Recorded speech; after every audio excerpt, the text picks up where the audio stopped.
Welcome to the Tech Egg. Don't get scrambled. Enjoy the video. In this video, I will explain how to make Jamaican-style lobster. First, carefully clean and split your fresh lobster tails, aiming for about 1 to 2 pounds.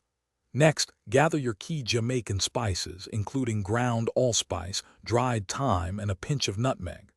Then, create a vibrant marinade using fresh lime juice, a dash of soy sauce, and a finely minced Scotch bonnet pepper for that authentic kick. This initial preparation sets the stage for incredible flavor. Now let's get cooking. Heat 2 tablespoons of your preferred cooking oil in a large skillet over medium heat. Add finely chopped onions and colorful bell peppers, sautéing them until they become tender and fragrant. This usually takes about 3 to 5 minutes. Next, introduce your marinated lobster to the skillet, cooking it for just 5 to 7 minutes.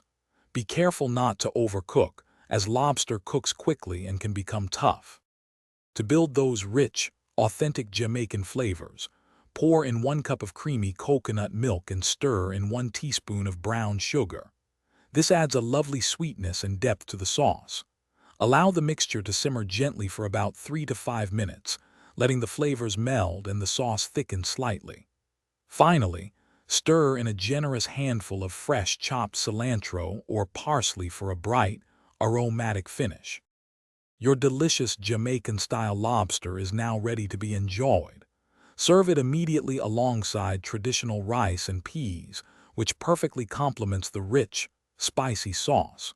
For an extra touch of freshness, garnish your plate with bright lime wedges and a sprinkle of additional fresh cilantro. This vibrant dish is perfect for sharing and will transport your taste buds straight to the Caribbean.